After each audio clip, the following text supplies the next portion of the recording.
नमस्कार। इंस्पिरेशनल गुरुजी YouTube channel पर आप सभी का एक बार फिर स्वागत है। और आज दोस्तों हम करेंगे हरियाणा स्टाफ सिलेक्शन कमीशन का जो सब इंस्पेक्टर का रिजल्ट आया है मेल कैटेगरी में, उसकी कट ऑफ का एनालिसिस। बहुत से मैसेज आए हैं स्टूडेंट्स के, बहुत से लोगों ने मैसेज किए हैं और 2 दिन हो गए हम लगातार लाइव सेशन भी इसके रिगार्डिंग कर रहे हैं। तो कैंडिडेट्स ने जो इशू हमें बताए हैं, जो क्वेश्चन हमें बताए हैं, उसके हिसाब से हम आपको आज बताएंगे कि ये एग्जाम्पशन रह सकती है, ये एग्जाम्पशन रह सकती है, इतनी कट ऑफ जा सकती है और इतनी कट ऑफ रही होगी मेल कैटेगरी में एसआई की सब इंस्पेक्टर की। तो पूरा एनालिसिस करेंगे, तो बने रहें आपके अपने यूट्यूब चैनल इंस्पिरेशनल गुरुजी के साथ और वीडियो को आगे शेयर करना और चैनल को सब्सक्राइब करना मत भूलें। तो चलिए शुरू करते हैं। सभी को पता है दोस्तों, एचएसएससी का रिजल्ट जो है वो काफ़ी दिन पहले यानी 31 तारीख को डिक्लेयर कर दिया गया था और आपने सभी ने अपना जो रिजल्ट है वो कमोवेश देर या जल्दी चेक कर लिया है। लेकिन अब बात आती है, काफ़ी कन्फ्यूजन है लोगों में कि सर कट ऑफ क्या रही है। तो चलिए शुरू कर लेते हैं कट ऑफ के बारे में।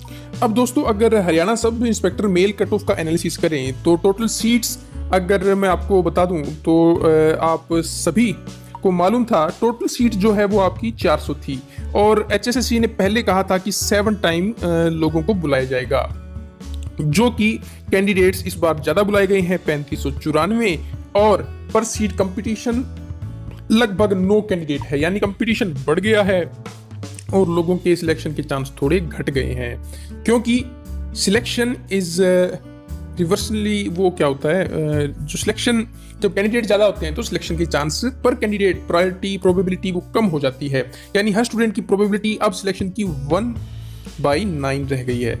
ठीक है, एक सीट के हिसाब से अगर हम बात करें तो 8 कैंडिडेट को छोड़कर उसे आगे जाना पड़ेगा।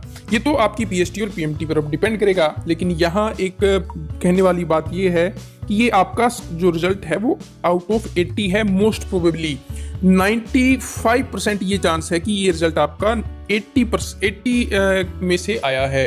ठीक है, तो अब पूरी जानकारी के साथ आपको बताऊंगा कट ऑफ क्या रही है, हमारा एजम्पशन है, क्वेश्चन भी बताएंगे, इतने क्वेश्चन वाले सिलेक्ट हुए हैं और इतने स्कोर वाले सिलेक्ट हुए हैं। वो एग्जैक्ट हो ना हो उसमें थोड़ा संशय हो सकता है, क्योंकि 1 या 2 नंबर ऊपर नीचे हो सकती है। लेकिन एक बात इसके साथ और ऐड कर दूं कि ये जो आपने लगाए थे उन पर क्या बोलते हैं वो ऑब्जेक्शंस आंसर की पे, तो ऑब्जेक्शन के बाद की ये आंसर की के अकॉर्डिंग आपका स्कोर जारी किया गया है। ठीक है, तो अब ऐसी कोई गुंजाइश नहीं है कि स्कोर कम हो जाएगा, बढ़ जाएगा, घट जाएगा। वो तो आप जब डॉक्यूमेंट वेरिफिकेशन होगा उस टाइम आपका 20 नंबर ऐड होंगे, वो तो आउट ऑफ फाइनल लगेगी जब। लेकिन अब आपका जो ऑब्जेक्शन था उसका पूरा प्रोसेस उन्होंने कर दिया है। वो आंसर की के अकॉर्डिंग ऑब्जेक्शन लेने के बाद, खैर भले ही उन्होंने एक्सेप्ट किए हैं नहीं किए, फिर भी उनका ये जो है वो सिलेक्शन उन्होंने अपना ऑब्जेक्शन क्लियर करके ही ये रिजल्ट दिया है। अब कट ऑफ क्या रह सकती है उस पर चर्चा कर लेते हैं। अब दोस्तों, जिसका डाटा हमारे पास था और जिन लाइव सेशन ने काफ़ी आपने पसंद किया लाइव सेशन, और 2 दिन में हमारे जो व्यूज़ हैं लाइव सेशन के वो एक अभूतपूर्व तरीके से बढ़ गए और कितने रह सकते हैं, तकरीबन 20,000 प्लस लाइव सेशन के व्यूज आए हैं और 1000 लोग लाइव सेशन में हमारे साथ जुड़े थे। तो एक अच्छा खासा डाटा गैदर करने में हमें आसानी हुई। अब मेल कैटेगरी में अगर जनरल कैटेगरी की मैं बात करूं तो 65 प्लस क्वेश्चन जिसने 80 में से सही किए थे दोस्तों, यानी कि 100 में से ये क्वेश्चन, मतलब मैं कह रहा हूँ यहाँ 80, इसलिए कि स्कोर 80 है, क्वेश्चन तो 100 थे। तो आपके 80 में से अगर 52 प्लस स्कोर था कहीं पर, यानी 65 क्वेश्चन वाला सिलेक्ट हुआ है जनरल कैटेगरी में, वो स्कोर 52 प्लस, 52 या 52 प्लस, वो 53 हो सकता है, वो 54 हो सकता है। ठीक है, अब एससी कैटेगरी की बात कर ले तो 54 प्लस क्वेश्चन वाला सिलेक्ट हुआ है, यानी कि 43 प्लस आपका स्कोर रहा है एससी कैटेगरी का। फिर बीसीए कैटेगरी 57 प्लस, और इसके अकॉर्डिंग आपका 46 प्लस कह रहा हूं मैं, वो 46 हो सकता है, 47 हो सकता है। अब बीसीबी की बात कर लें तो 60 प्लस क्वेश्चन वाले का सिलेक्शन हुआ है, वो स्कोर आपका 48 हो सकता है, 49 और 50 भी हो सकता है। कुछ लोगों के कुछ कह रहे हैं कि 60 से कम में सिलेक्शन हो गया है। दोस्तों ये ऑब्जेक्शन जो आपके क्लियर करने के बाद आपको ये दिया गया है, तो हो सकता है उसमें आपके नंबर इंक्रीज हो गए हों। अब बात आती है एक्स सर्विसमैन कैटेगरी की। बहरहाल देखिए दोस्तों, SC, BCA, BCB का उतना हमारे पास डाटा नहीं आया, फिर भी एक एजम्पशन हमने एक अंदाज़ा लगाया है, एक एनालिसिस किया है कि ये कट ऑफ बहरहाल रही होगी।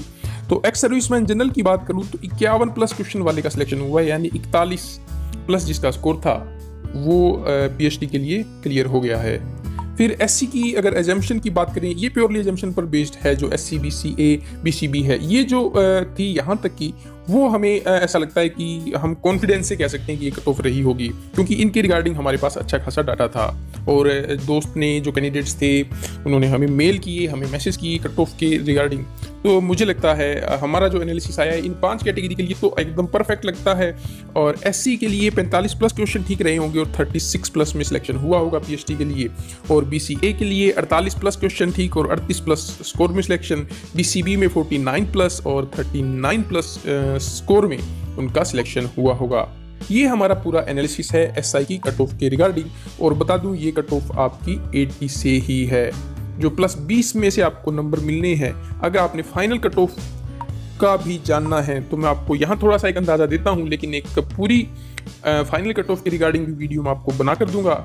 लेकिन उससे पहले कि ज़्यादा चांस है कि 8 से 12 ये नंबर ज़्यादातर लोगों के आएंगे जो कि कट ऑफ डिसाइड करेंगे।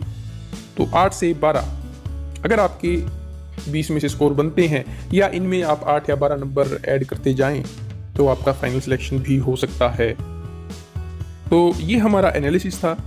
फीमेल SI की एनालिसिस लेकर हम फिर कुछ देर बाद हाजिर होंगे। तब तक दीजिए इजाज़त। कमेंट बॉक्स में अगर आपको कोई डाउट है इसमें, या लगता है कि जी यही कट ऑफ रही है, तो कमेंट सेक्शन में जरूर कमेंट करें। आपके सुझावों का इंतजार रहेगा। इंस्पिरेशनल गुरुजी आपके सफल भविष्य की कामना करते हुए PhD और PMT के लिए अग्रणी शुभकामनाएं देते हैं। आप हमारी PhD और PMT की वीडियो देख लें, क्या क्राइटेरिया है उसमें पता चल जाएगा। तब तक के लिए इजाज़त, धन्यवाद।